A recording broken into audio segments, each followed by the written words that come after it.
All right, Nathan, my man, what vehicle are we standing in front of? The 2014 Toyota Highlander. Yep, that's right, the brand new Highlander, and we're here in California. Your old stomping ground, yeah. I actually went to school in this area. We're near Santa Barbara. Where Toyota flew us out to test drive this car. But before we can do that, they give us a complete download of everything they've done to it. We usually call it, what, Nathan? Everything you want to know.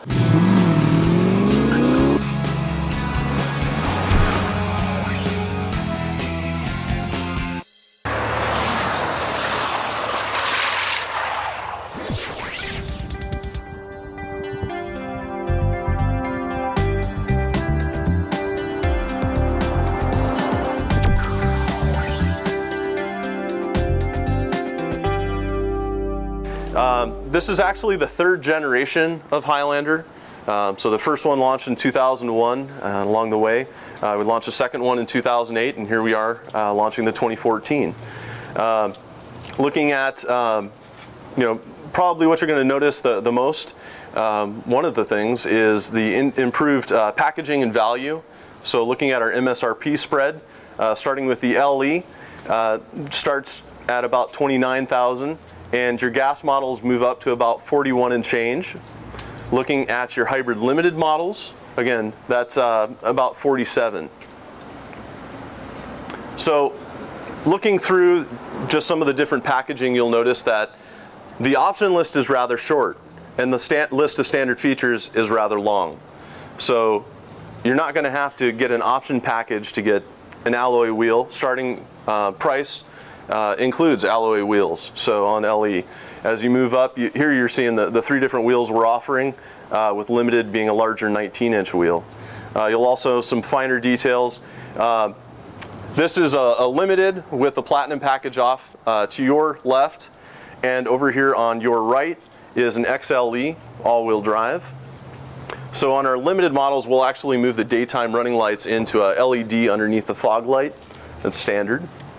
Looking at our option list I alluded to earlier, we have a platinum package, which is the larger package. That includes our driver tech package. We'll get into a little more on the packaging here, but just to kind of give you an overview of the different options, you can see it is a rather short list.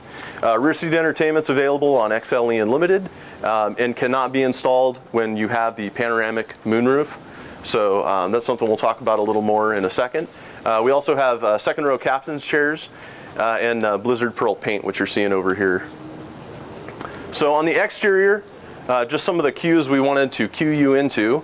You see this bold grille that's wrapping around the side of the vehicle. Again, a strong shoulder line.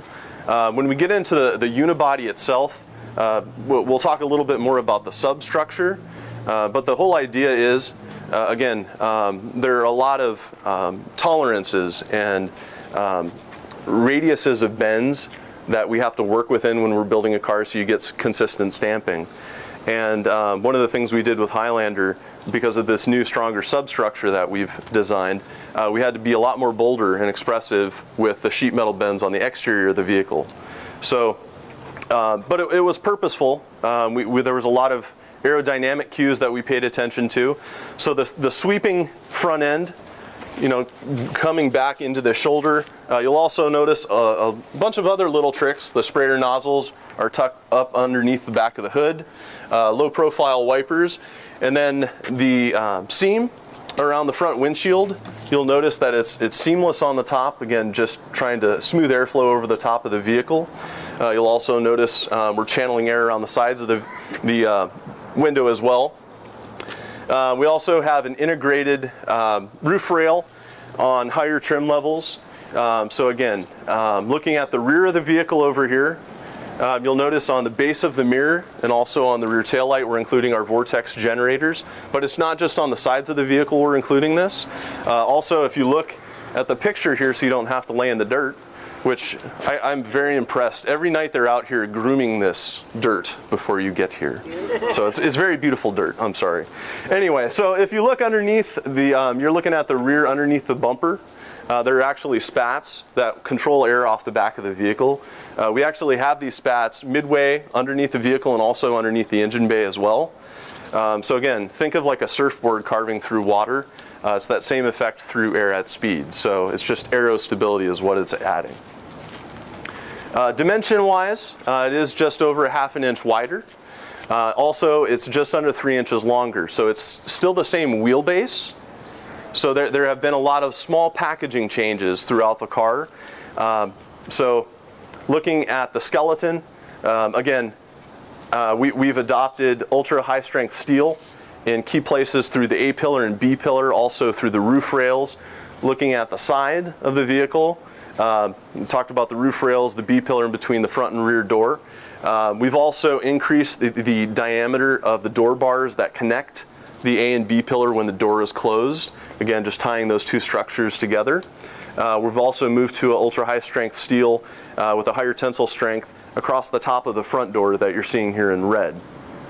Now, these are laying the foundation for basically what earned us an IHS Top Safety Pick Plus rating. So it's a very safe vehicle, and we'll talk more about safety in a little bit. One of the key focuses with the new Highlander was noise, vibration, and harshness. Now, our benchmark for this Highlander was actually not vehicles within its segment. It was vehicles outside of its segment, in the luxury segment. So the level of detail that went on into every minute detail, it was pretty extreme. So it wasn't just an acoustic windshield. If I could get 2 volunteers over here, someone if you knock on the front windshield for me, don't be shy. Okay, and then knock on the window back over here, just a side window. Okay, so there's a very different sound between the two. Again, it's a laminate over here on the driver's window that just helps absorb select frequencies of noise. But it doesn't just stop there. We have new engine mounts. Also, the bulkhead that separates the engine from the cabin where people are. Underneath, back behind the dash, we've actually increased the size of the damper, or the inner silencer. It's 25% bigger. Not only that, but any hole that goes through into the engine bay where your wiring would run, all of your heater assembly unit would go, a concentration was made to make those holes as small as possible so you have a smaller boot size and less potential for noise to travel through into the inner compartment. Didn't stop there. It also, attention was paid to the floor, as well as using a seam glue or a sealer around key areas where metal's coming together. When you're installing carpet in your house, there was also a carpet change. You know how there's a bottom layer, and then that's kind of the comfy part, right? It has some squish to it. And then you have a carpet that you lay down up over it. We have the same principle that we do in automobiles. Frequently when you're watching a vehicle be built at a plant, you'll see us put those two pieces together and then put them in the vehicle. What we actually did was we designed and installed these two carpet pieces separately. And what that allowed us to do is any gaps between carpet and sheet metal is a potential to have energy or sound come in through the vehicle and bounce around. So if you can minimize any of those air gaps, you eliminate a lot of those small crevices where noise generates. So this was done in combination with foam that we place through the door pillars. So if you actually are walking by a panel and knock on it, you'll notice it has a very solid sound to it. That in combination with if you live in a cold climate and you're ever driving down the road and you put your hand over the window switches and the door handle and you feel a little draft coming through, what they actually do is have a smoke machine, and they were blowing smoke through the door, through the outside, to try and track down those last little crevices where noise would come through. So again, what you end up with is a very quiet vehicle. Moving into performance, there were some suspension changes that we made.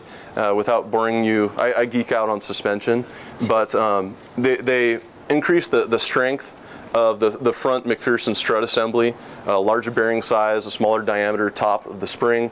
Again, just a more rigid assembly, and I think the benefit there for customers is really steering feel. That in combination with a new rear suspension. We have a trailing arm double wishbone rear suspension. Now, double wishbone suspension is usually something we talk about when we're launching a sports car, right? The benefit of this system is it gives you very precise control of how the wheel moves through its motion. So it's not just when you're throwing it through corners, but also when you're loading weight in. So, you know, we're saying that we have, you know, up to room for up to 8 in this vehicle. So as you load the vehicle down, the vehicle will go down in its travel. So it gives you very precise control of how those tires meet the ground. And again, the benefit there, you'll actually notice it through steering feel and also how the vehicle rotates through the corner. There are some great roads out here. The drive out to lunch, you guys will really get a chance to feel the difference that this new suspension made. But it's not just dynamic benefits, there's also interior benefits. So we actually have gone from a 7 passenger up to an 8 on select models. So XLE and below, you'll have an 8 passenger seating capacity. And then limited, you'll notice that there's captain's chairs. So I'm mixing you up here. This is the limited here. So you'll see captain's chairs in here in the second row. And then XLE, you'll notice that there's room for 3 in that second row. So just be aware of that. So we have 2 gas engine options. We have a 2.7 liter 4-cylinder. It's front wheel drive only. We also have a 3.5 liter V6. Now these are high-tech engines, dual overhead cam, dual variable valve timing with intelligence, so we can actually change how the engine breathes in and out for low and high RPM operation. Moving into the transmission, both of them use a 6-speed transmission with our latest transmission technology. So flex lockup at low speed, all the trickery we use to improve fuel economy and make for a nice driving car are here. We've also switched the all-wheel drive system. So we used to have a full-time all-wheel drive system that would split power between the front and the rear of the vehicle. So whatever power you're sending, we were always, you know, even during the highway, we were sending power to the front and rear. This new system, it's pretty slick. The nice thing about it, when you accelerate from a stop, it will send power to the rear of the vehicle. But when you're driving down the highway, we'll actually send 100% of the power to the front wheels. So some of you may have heard of this system before. It's very similar to what we have on the RAV4. So it's an on-demand system, more fuel efficient, and it also includes our downhill assist control. We also have a lock mode, so say you're out in some of those states that are getting slammed right now with snow. Lock mode will instantly put it in a 50-50 power split. So if you're trying to get out of your driveway without shoveling your car out, this will help you along your way. Talking a bit about performance stats, that 2.7 liter 4-cylinder, 185 horsepower, 184 foot-pounds of torque. MPG, remember it's front-wheel drive only, it's 20 in the city, 25 on the highway. Our 3.5 liter V6, again 270 horse, 248 foot-pounds of torque. Front-wheel drive is 1925, and that's an increase of 1 MPG in the city, highway, and combined. Looking at the all-wheel drive, you'll notice that it's 1824, and actually we gained 2 MPG on the highway thanks to that new all-wheel drive system and that great new transmission. Looking at tow ratings, you'll see anywhere from 1,500 pounds all the way up to 5,000. Our 4-cylinder is 1,500 pounds. Then our LE and LE Plus with the V6 is 2,000 pounds. And XLE Unlimited, 5,000 pounds, thanks to the standard tow package that's included. Now, all of our tow ratings are established using the Society of Automotive Engineer, SAE International. It's a standard that was co-developed with all of the manufacturers that sell trucks. That was the prime focus, but Toyota didn't want to stop at trucks. We feel a transparent way of establishing your towing numbers is something that really any customer that's going to tow should know, that there's a transparent way that number was come to. Moving into hybrid, we do have a hybrid here as well for you to drive. It uses a 3.5 liter V6. Again, 280 net system horsepower when combined with the 3 electric motors. Oh yeah, we're going to take up to Colorado eventually, and we're going to have some fun off-road.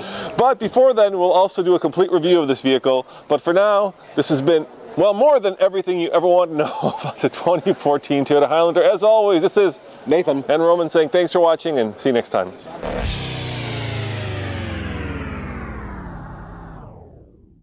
Nathan, where are we?